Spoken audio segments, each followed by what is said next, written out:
அனைவருக்கும் வணக்கம். கும்பராசினியர்களுக்கு இவ்வளவு நாட்களாக நீங்கள் தவமிருந்து காத்திருந்த அந்த 7 நாட்கள் உங்களை யோகத்தின் உச்சிக்கே கொண்டு செல்லக்கூடிய ஒரு தருணமா அமைஞ்சிருக்குதுங்க. அந்த வகையில கும்பராசினியர்களுக்கு என்ன மாதிரியான நன்மைகள் எல்லாம் ஏற்பட இருக்கு, கிரக நிலைகளின் ரீதியாக அமையிருக்கும் சாதகங்கள் என்ன, பாதகங்கள் என்ன, மேலும் என்ன மாதிரியான முன்னேற்றங்கள் எல்லாம் உங்களுடைய வாழ்வில் ஏற்பட இருக்குது. குறிப்பா இத்தருணங்கள்ல கும்பராசினியர்களை பொறுத்த வரைக்கும் கிரகங்களுடைய சஞ்சார நிலைகள் என்ன என்று பார்க்கும்போது, ரிஷபத்தில் குரு பகவானும், மிதுனத்தில் செவ்வாயும், கன்னியில் சூரியனும் கேதுவும், துலாம் ராசியில் சுக்கிரனும் புதனும், கும்பத்தில் சனி வக்ரகதியிலும், மீனத்தில் ராகுவும் சஞ்சரிக்கிறாங்க. இந்த கிரகங்களுடைய சஞ்சார நிலைகளின் காரணமாக கும்பராசினியர்களுடைய வாழ்வில் குடும்ப சூழ்நிலை ரீதியாக உத்தியோகம், தொழில், வியாபாரம், கலைத்துறை, அரசியல் துறை, மாணவ மாணவிகள், விவசாயத்துறையினர், பெண்மணிகள் என அனைவருக்குமே இந்த மாதிரியான முன்னேற்றங்கள் எல்லாம் உங்களுடைய வாழ்வில் ஏற்பட இருக்கு என்பது குறித்தான முழுமையான பதிவு தான் இந்த வீடியோல நம்ம விரிவா பார்க்க போகிறோம். அதற்கு முன்னாடி கும்பராசினியர்கள் ஆன்மீக சம்பந்தமான தகவல்கள், வாஸ்து சம்பந்தமான தகவல்கள், நவகிரக சன்னதிகள் எங்கு உள்ளன, அங்கு சென்று நாம் எப்படி வழிபட வேண்டும், பரிகாரம் செய்யும் முறைகள் என்ன, இது மாதிரியான பல தகவல்களை நீங்கள் படித்து தெரிந்து கொள்ள வேண்டும் என்ற விருப்பம் இருந்துச்சு அப்படின்னா சேனல் டிஸ்கிரிப்ஷன் மற்றும் சேனல் பேஜ்ல அதற்கான லிங்க் கொடுத்திருக்கோம். அந்த லிங்கை கிளிக் பண்ணி நீங்கள் படித்தும் தெரிந்து கொள்ளலாம். வாங்க இப்ப வீடியோக்குள்ள போலாம். அந்த வகையில கும்பராசினியர்களை பொறுத்த வரைக்கும் நிகழ்ந்து கொண்டிருக்கும் அக்டோபர் மாதம் 7ஆம் தேதி முதல் 13ஆம் தேதி வரை உள்ள அடுத்த 7 நாட்களில் சுக்கிரனுடைய சஞ்சார நிலையின் காரணமாக யோகத்தின் உச்சிக்கே செல்லக்கூடிய ஒரு தருணமாக இக்காலகட்டம் அமைஞ்சிருக்குதுங்க. அந்த வகையில கும்பராசினியர்களுக்கு என்ன மாதிரியான நன்மைகள் எல்லாம் ஏற்பட இருக்கு என்று பார்க்கும்போது, உங்களுடைய ராசிக்கு 5க்குரிய புதன் இந்த வாரத்துல 10ஆம் இடத்தில் சுக்கிரனோடு இணைந்து சஞ்சரிப்பது என்பது சிறப்பு வாய்ந்த ஒரு கிரக சஞ்சாரம் என்று தாங்க சொல்ல வேண்டும். அவர் பாக்கியாதிபதியாகவும் இருப்பதால விசேஷமான நன்மைகள் உங்களுக்கு உண்டுங்க. அதே போல நற்பலன்கள் உங்களுக்கு உண்டு என்பதால் அதற்கான முயற்சிகளை தற்போது நீங்கள் தாராளமாக மேற்கொள்ளலாங்க. சிறு முயற்சியிலேயே நல்ல ஒரு முன்னேற்றம் உண்டாவதற்கான சாத்தியக்கூறுகள் அதிகம் இருக்குது. இதுவரை உள்ள குழப்பங்கள் தெளிந்து மனதில் தெளிவு ஏற்படக்கூடிய ஒரு வாரமாகவும் இவ்வாரம் அமைஞ்சிருக்குது. அதே போல கும்பராசினியர்கள் வேலை தேடுபவர்களுக்கு ஒரு சிறு முயற்சியிலேயே நல்ல ஒரு நிறுவனத்தில் நல்ல ஒரு ஊதியத்துடன் கூடிய வேலை கிடைக்க இருக்குதுங்க. சனி பகவானுக்கு அனுகூலமான சுக்கிரனும் பாக்கியஸ்தானத்தில் ஆட்சி பெற்று இருப்பது கிரகம் சிறப்பு வாய்ந்த ஒரு நல்லது என்று தாங்க சொல்ல வேண்டும். அதே போல வீடு கட்டும் யோகம் உண்டு என்பதால் அதற்கான முயற்சிகளை தற்போது நீங்கள் தாராளமாக மேற்கொள்ளலாங்க. சிறு முயற்சியிலேயே மனையோ அல்லது நிலமோ அல்லது புதிதாக வீடு வாங்குவதற்கான யோகம் உண்டுங்க. அதே போல் கும்பராசினியர்களுக்கு இந்த வாரத்தில் ஆடை ஆபரண சேர்க்கை உண்டுங்க. கலை பொருட்களை விற்பனை செய்பவர்கள் ஆதாயம் பெறக்கூடிய ஒரு தருணமாகவும் இக்காலகட்டம் அமைஞ்சிருக்குது என்பதை கிரகங்களுடைய சஞ்சார நிலைகள் தெளிவாகவும் உறுதியாகவும் எடுத்துக்காட்டுது. மேலும் என்ன மாதிரியான விஷயங்கள்ல நீங்கள் கவனமாக இருக்க வேண்டும் என்று பார்க்கும்போது, கொடுக்கல் வாங்கல் சிக்கல்கள் உண்டுங்க.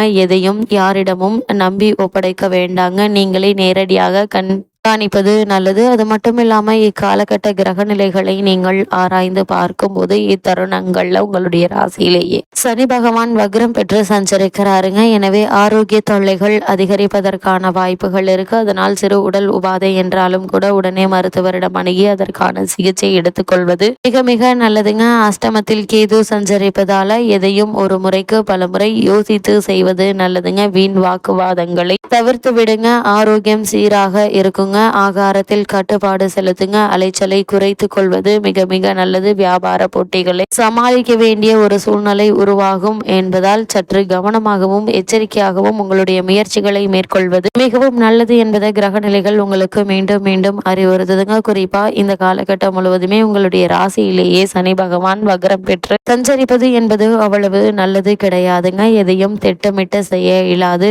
திடீரென மாற்றம் வந்து கொண்டே இருக்குங்க. வரவை காட்டிலும் செலவு சற்று அதிகமாக இருப்பதற்கான வாய்ப்புகள் இருக்குதுங்க. அதே போல உங்களுக்கு வாய்ப்புகள் வந்தாலும் உபயோகப்படுத்த கொள்ள முடியாத அளவிற்கு ஏதாவது ஒரு தடங்கல்கள் தாமதங்கள் ஏற்பட்டு இருக்குங்க. இக்காலத்தில் அனுபவஸ்தர்களுடைய ஆலோசனையும் அருளாளர்களுடைய அறிவுரையும் கை கொடுக்கும் என்பதால் எந்த ஒரு முடிவாக இருந்தாலும் ஒருவருக்கு பதிலாக இருவரிடம் அவற்றை பற்றி ஆலோசித்து முடிவெடுப்பது நல்லது. புதியவர்களை நம்பி எதுவும் செய்ய இயலாது. புனித பயணங்களை நம்பி எதுவும் தடங்கள் ஏற்படலாங்க.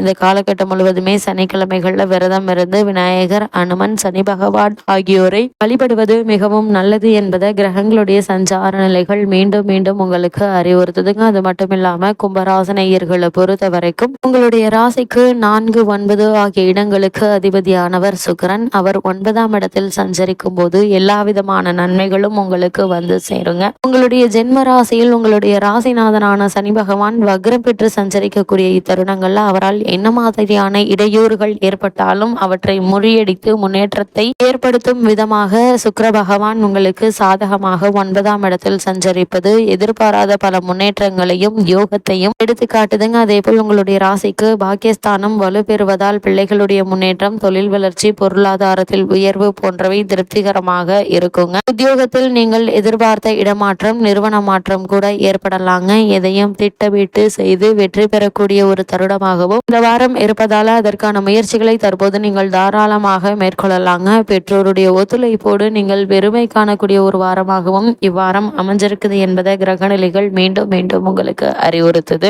கும்பராசினியர்களை பொறுத்த வரைக்கும் உங்களுடைய ராசிக்கு அதாவது துலாம் ராசியில் சஞ்சரிக்கும் சுக்கிரனோடு புதன் வந்து இணைய இருக்கிறாரு. இந்த இணைவு என்பது புத சுக்கிர யோகத்தை உருவாக்குகிறதுங்க. அதனால் கும்பராசினியர்களுக்கு இக்காலகட்டம் என்பது ஒரு பொற்காலம் ஆகுங்க. எண்ணங்கள் அனைத்துமே ஒரு சிறு முயற்சியில் எளிதில் நிறைவேறும் விதமா அமைய இருக்குது. கும்பராசினியர்களுக்கு ஆடை ஆபரண சேர்க்கை உண்டுங்க. வெளிநாட்டில் உள்ள பிரபல நிறுவனங்களிலிருந்து பணிபுரிய உங்களுக்கு அழைப்புகள் வரலாங்க. பண தேவை உடனுக்குடன் பூர்த்தியாகுங்க. உடல் நலம் சீராகி உற்சாகத்தோடு செயல்படக்கூடிய ஒரு காலகட்டமாகவும் இக்காலகட்டம் அமைஞ்சிருக்குதுங்க. அதே போல கொடுக்கல் வாங்கல் சிறப்பாக இருக்கும் என்பதால உங்களுடைய முயற்சிகளுக்கு வெற்றி காணக்கூடிய ஒரு தருணமா தான் இக்காலகட்டம் அமைஞ்சிருக்குது. கும்பராசினியர்களை பொறுத்த வரைக்கும் பொது வாழ்வில் உள்ளவர்களுக்கு பிற்பாதி மகிழ்ச்சிக்குரியதாக அமையுங்க. வியாபாரம் மற்றும் தொழில் செய்பவர்களுக்கு எதிர்பார்த்த இலக்கை அடைய வழிபிறக்கக்கூடிய ஒரு தருணமாகவும் இக்காலகட்டம் அமைஞ்சிருக்குது. உத்தியோகத்தில் உள்ளவர்களுக்கு உயர் அதிகாரிகள் நுணுக்கங்களை கற்றுக் கொடுப்பாங்க. அதே போல கலைஞர்களுக்கு விலகி சென்ற சொத்து பந்தங்கள் உங்களுடன் வந்து இணையக்கூடிய தருணமா அமைஞ்சிருக்குதுங்க. அதே போல் காரணமே இல்லாமல் மறுக்கப்பட்ட ஒப்பந்தங்கள் மீண்டும் உங்களுக்கே கிடைக்க இருக்குதுங்க. ஆசிரியர்களுடைய ஒத்துழைப்பால் மாணவ மாணவிகளுக்கு கல்வியில் அக்கறை அதிகரிக்குங்க. கும்பராசி சேர்ந்த மாணவ மாணவிகள் ஒரு சிலர் வெளிநாடு சென்று படிக்கக்கூடிய வாய்ப்புகள் கிடைக்க இருக்குதுங்க. அதே போல பெண்மணிகளுக்கு ஆரோக்கிய தொல்லைகள் இருந்தாலும் இந்த வாரத்தை பொறுத்த வரைக்கும் ஆரோக்கியத்தில் சிறந்த ஒரு முன்னேற்றத்தையும் உங்களால் காண முடியும் என்பதை கிரகநிலைகள் மீண்டும் மீண்டும் அறிவுறுத்துதுங்க. இருந்தாலும் கூட கும்பராசினியர்களுக்கு இந்த வாரத்தில் மேலும் என்ன மாதிரியான விஷயங்கள்ல நீங்கள் அதிக கவனத்தோடு இருக்க வேண்டும் என்று பார்க்கும்போது கொடுக்கல் வாங்கல் சிக்கல் உண்டுங்க. எதையும் யாரிடமும் ஒப்படைக்க வேண்டாங்க. நீங்களே நேரடியாக கண்காணிங்க. அதே போல குடும்பஸ்தானத்தில் ராகு இருப்பதால் பெரிதாக யாரிடமும் வாக்குறுதி தர வேண்டாங்க. தன குடும்ப அதிபதியான குரு சுகஸ்தானத்தில் இருப்பதும் 2ஆம் இடத்தில் ராகு ஆக்கிரமித்து கொண்டிருப்பதும் சாதகமான அமைப்புகள் அல்லங்க. அனாவசியமான செலவுகள் ஏற்படும் என்பதால் அதிக கவனத்தோடு இருப்பது நல்லது. கும்பராசினியர்களுக்கு கிரகநிலைகளின் ரீதியாக கூறப்படும் பரிகாரம் என்ன என்று பார்க்கும்போது ஜென்ம சனி என்பதால் பிரதோஷ விரதம் தவறாது கடைபிடிங்க. லட்சுமி நரசிம்மரை வணங்குங்க. வாழ்வில் துன்பங்கள் குறையும், நன்மைகள் அதிகரிக்கும்.